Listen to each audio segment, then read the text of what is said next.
Hi, and thank you for joining me on another episode of the Tech Exec Podcast, where I help you create teams worth leading, because life's too short to lead mediocre teams. As always, I'm your host, Aviv Ben-Yosef, advisor, consultant, coach to tech execs, and today our subject is risotto or salad. Before we get to that, I want to let you know that session number 2 of my Coaching Upgrade livestream series, a free series I'm holding, is scheduled to happen in about 2 weeks. This one is about how you can help your managers, how to coach your managers specifically in a way that will make them force multipliers in the organization. It's free. Sign up in the link in the description so you get a reminder, get my free short ebook about the impact coaching framework, and a recording if you just happen to miss it. Waiting to see you there. And now let's talk about risotto or salad. I like making risotto. I like eating risotto even more. I make it about once a week here at home for my wife and I. And is it my wife and me?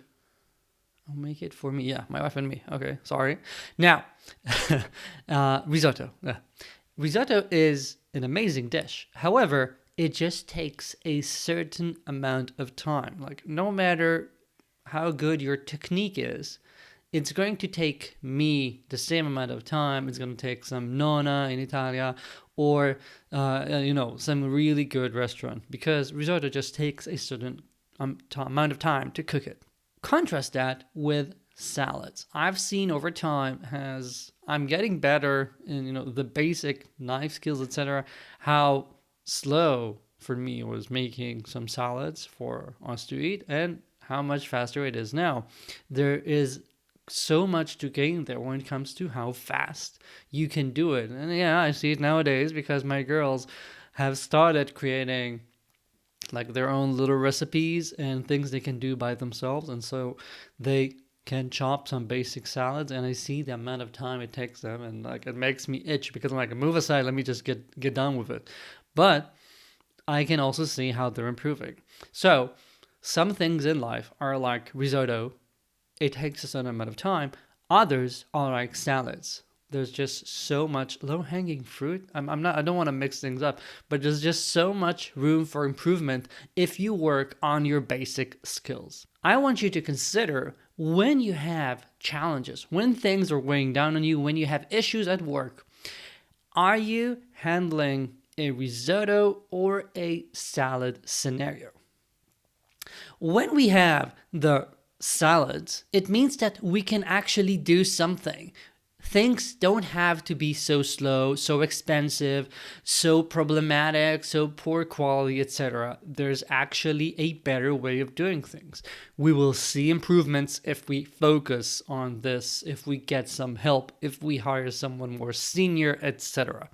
This is where your efforts can be well spent, because we can make the salad faster. For example, I regularly, and in the past even more, when I was a highly priced freelancer and I used to work with a bunch of startups to help them achieve things real fast, people would come to me, founders and CEOs, and would ask, my team told me this change, this feature, this project, whatever, will take them X months.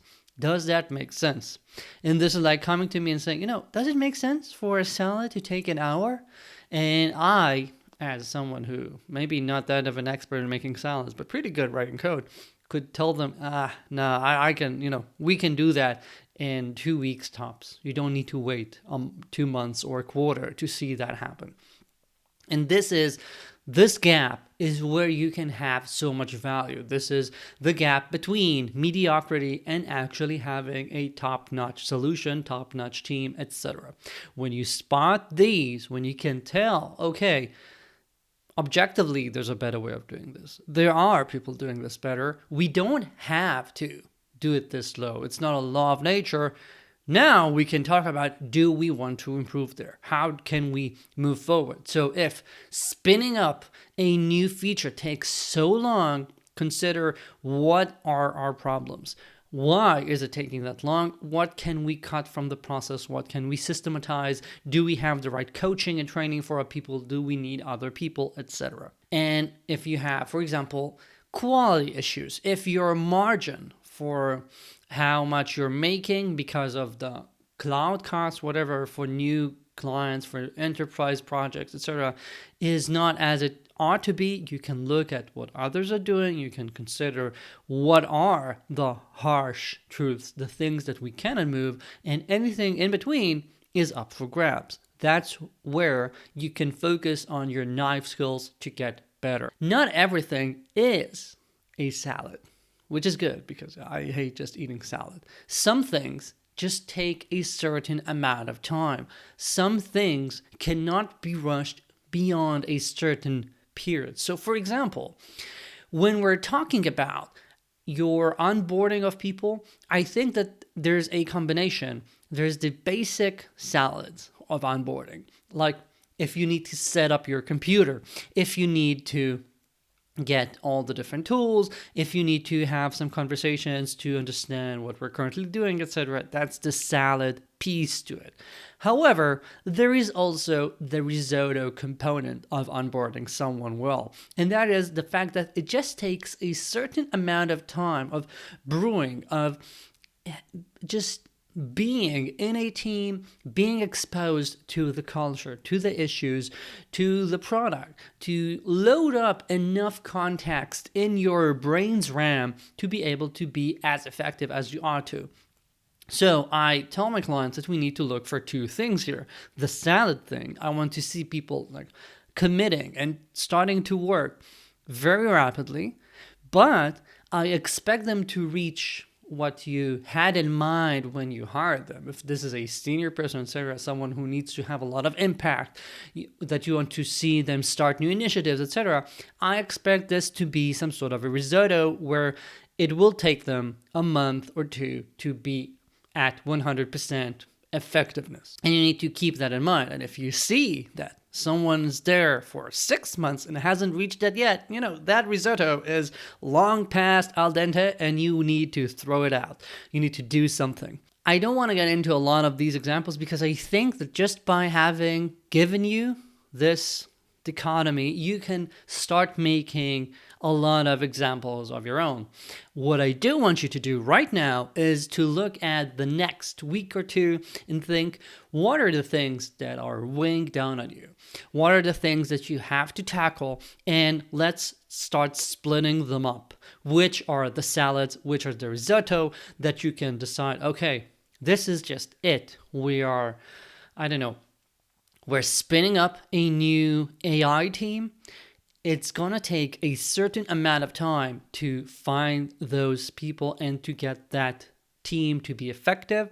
The salad component would be, for example, ensuring that our process pipeline is streamlined. When someone's in the pipeline, zoom, they're either getting an offer or not really fast. But getting that team to effectiveness is the risotto component. When you're looking at your roadmap, there's the risotto of if you don't already have the product mastery to be part of the team, to understand the strategy, the executive team, and you don't have the strategy, you don't have all the context, that's the risottoing part. You need to move upstream and ensure that you're getting all the visibility to be able to come up with a viable roadmap, to be a genuine executive in the company. However, the salad part is, I don't think any executive team needs to spend more than a couple of days to come up with their roadmap for the next quarter or two once they have their strategy laid out, once they have the vision. And these are the different things. And always when I'm at work, I realize that this is what I do. I see a problem and my thinking automatically goes to,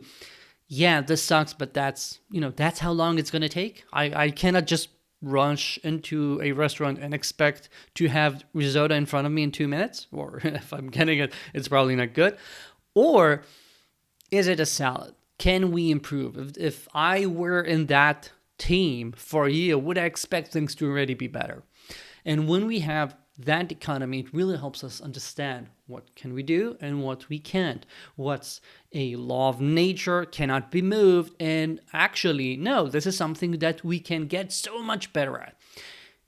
Do this sorting really quickly right now for the next couple of weeks, next quarter, depending on the how big are the issues on your plate, so you know where you have to spend your energy. There's only so much of it. There's only so much time that you've got.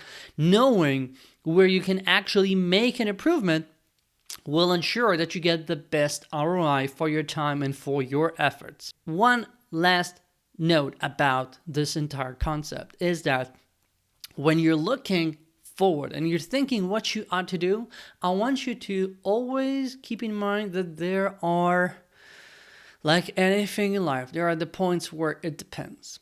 There are issues where you look at something and you're starting things, left and right, left and right. This is a salad, this is a risotto, but you're like, oh, I'm not sure about this because this is historically has taken us so long, but I don't know if just that's the way it is. When those happen, you might need to reach out for a second, break out of the little bubble you're in and get some external perspective. Ask some friends, ask on a community, ask on Twitter, get some coaching help, whatever needs you have to break out of this regular mold so you get some other people's ideas, insights. You're not just going through the same echo chamber you've been in, and you make sure that what you think is a salad is really a salad, and what you think is a risotto is really a risotto. Because if you're trying to accelerate something that's always going to take a certain amount of time, that's a waste of effort. If you're thinking that everything's a risotto, but actually there's just so much you can do to move things faster, boy, do you really want to know that. Do the sorting. If you have things that you're not certain about, reach out, get some external perspective so you know which one it ought to be, and then start managing your time while knowing where you're going to get a payoff and when not. That's it for this week. Thank you for joining me. As always, check out the link in the show notes to my newsletter where you can get every week this podcast, another video, an article, and interesting stuff like the link to the live stream I'm holding in a couple of weeks before everyone else gets it. Check that out. Thank you for joining me, and I'll be here next week. Ciao.